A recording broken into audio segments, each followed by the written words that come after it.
کیا وراثت تقسیم سے پہلے معاف کرنے سے معاف ہو جاتا ہے جیسا کہ بہنوں سے معاف کروایا جاتا ہے؟ یہ بھی ہمارے معاشرے کا ایک المیہ ہے۔ آپ نے ہمیشہ اور میں نے بھی ہمیشہ اور سب نے ہمیشہ یہی سنا ہوگا کہ بہنوں نے حصہ معاف کر دیا۔ ٹھیک ہے، بہنوں نے ہی معاف کیا۔ کبھی آپ نے یہ نہیں سنا ہوگا کہ جو ہے وہ بھائیوں نے اپنا حصہ بہنوں کو معاف کر دیا، ٹھیک ہے، یا بھائیوں نے اپنا حصہ والدہ کو معاف کر دیا۔ صحیح۔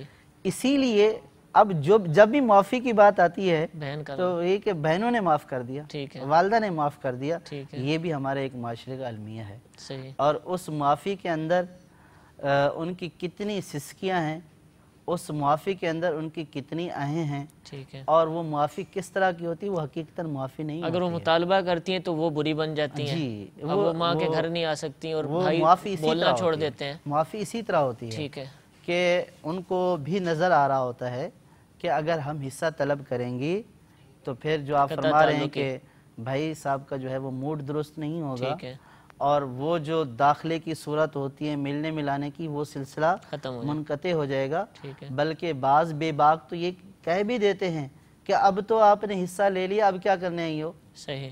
یعنی کہ جو ان کا رشتہ تھا بھائی سے، بہن بھائی کا جو رشتہ تھا، گویا کہ وہ اس رشتے کو اس زمین اور اس جائیداد اور اس وراثت کے ساتھ جوڑ رہے ہوتے ہیں۔ یعنی اگر یہ بہن حصہ معاف کر دے تو تعلق ہے، آتی جاتی رہے، اور اگر بہن اور ماں نے حصہ معاف نہیں کیا، لے لیا، تو اب اس کو یہ سنایا جا رہا ہے کہ حصہ تو لے لیا، اب کیا کرنے آ گئی ہو۔ صحیح۔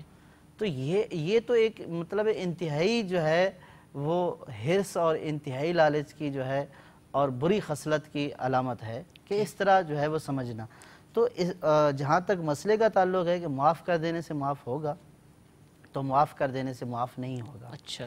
وراثت جو ہے جبری ہے۔ جبری سے مراد یہ ہے کہ اللہ تبارک و تعالیٰ نے جس وارث کا جو حصہ مقرر کیا ہے وہ اس کو بہر صورت ملے گا، اس کو لینا پڑے گا، اس کو لینا پڑے گا، لینے کے بعد دے سکتا ہے۔ اب یہ ہے کہ اب وہ لے لیا، اب لینے کے بعد اس کی ملکیت میں جب آ گیا، ملکیت میں تو آ گیا، جب ہاتھ میں وہ حصی طور پر تقسیم ہو کر آ گیا تو اب وہ کسی کو بھی دے سکتے ہیں، مالک اب جو مرضی کرے۔ ہاں، یہ اس میں پہلو یہ ہے کہ یہ جو معاف کرنا ہوتا ہے یا یہ جو دینا ہوتا ہے یہ ہبہ کہلاتا ہے۔ صحیح۔ یعنی کہ گویا کہ بہنیں بھائیوں کو گفٹ کرتی ہیں، ٹھیک ہے، کہ ہم نے اپنا حصہ آپ کو گفٹ کر دیا، اس کو معاف کرنا بولتے ہیں یا گفٹ کرنا، آپ کو دے دیا۔